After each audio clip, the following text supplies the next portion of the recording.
The last lesson is all about money. Money, money, money, money. At the end of the day, your YouTube channel should be an asset for your business or your brand. It should be used to not only build authority and build a large audience, but it should also generate sales for your business. Now, the cool thing with YouTube is that they actually do pay decent money to post your content when you can monetize your channel. But this is the mistake that many creators on YouTube make. They try to rely solely on YouTube ad revenue.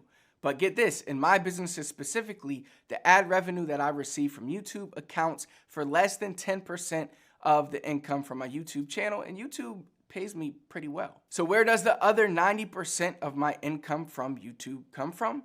My digital product sales. I simply create digital courses and I sell them to my YouTube audience. Now, this can be as easy as creating a little ebook or a digital course like I just talked about and putting a link to your sales page in your description and your comments. In fact, this is what YouTube monster Jeff Cavalier does to bring in upwards of $10 million a year.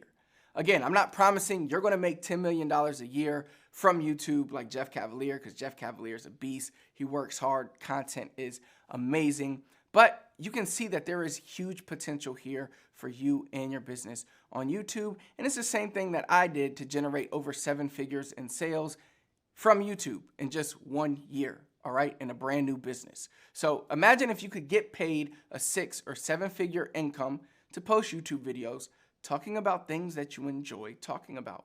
It really doesn't get better than that, and it's 100% possible if you implement everything that I discussed in this mini course. So thanks so much for watching, and be sure to pick up the free gift that I put together for you at vidtrafficpro.com/creatoru, and be sure to tell Sam Cart good things about me so maybe they will bring me back for another course. Until next time, I'll see you then.